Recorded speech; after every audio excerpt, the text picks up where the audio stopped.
The Second Crusade, Europe's first great failure. Welcome back to Rose History Channel. We often hear about the great victories and legendary warriors of the Crusades. But today, we're exploring a campaign that's famous for all the wrong reasons. The First Crusade was a stunning success, but the Second Crusade would prove to be a shocking and catastrophic failure. Let's find out why. Our story begins in the year 1144. One of the four Crusader States, the County of Edessa, falls to the powerful Muslim commander, Imad al-Din Zengi. This was a massive blow to the Christian presence in the Holy Land and a huge psychological shock back in Europe. The Pope at the time, Pope Eugenius III, responded by issuing a new call to arms. He needed a new crusade to protect the remaining Crusader states and reclaim the lost territory. This time, he wouldn't rely on disorganized nobles. He would call upon the most powerful men in Europe. A tale of two kings, the Second Crusade would be the first to be led by European monarchs themselves. Louis VII, the young King of France, and Conrad III, the Holy Roman Emperor of Germany, both took up the cross. They assembled two enormous armies, and with the blessing of the Church, they set off for the Holy Land. But the journey across Anatolia was a nightmare.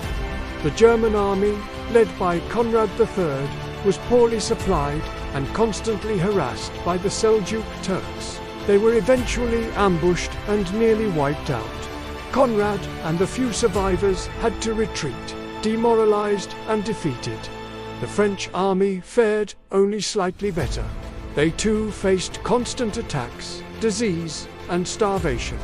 When they finally reached the Holy Land, their numbers were drastically reduced, and their morale was at an all-time low. The siege of Damascus, the final failure. With their armies crippled, the two kings met in Jerusalem. Instead of attacking a target that might have helped them reclaim Edessa, they made a disastrous decision to attack Damascus, a Muslim city that had previously been a neutral ally of the Kingdom of Jerusalem. The siege of Damascus was a disaster. The Crusaders faced a well-fortified city and a determined defense. Worse yet, there was a complete lack of coordination and trust between the German and French commanders and the local Crusader nobles.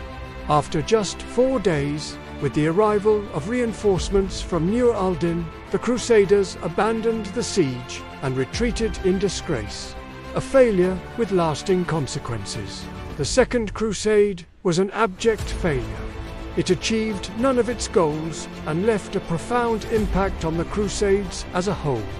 This failure exposed deep flaws in Crusader strategy and a lack of unity that would plague future campaigns. It also emboldened the Muslim forces. The prestige of the Western kings was shattered, and Muslim leaders saw that the Crusaders were not invincible. This created the perfect opportunity for a new leader to emerge and unite the Muslim world against them. That man, of course, was Saladin. So, the Second Crusade, despite its grand ambitions, ended in defeat, but its failure set the stage for the next great chapter of the Crusades, and a clash of titans that would be remembered forever. What do you think was the biggest reason for the Second Crusade's failure? Let me know in the comments below. Don't forget to like this video and subscribe to Rose History Channel for more. We'll see you in the next one.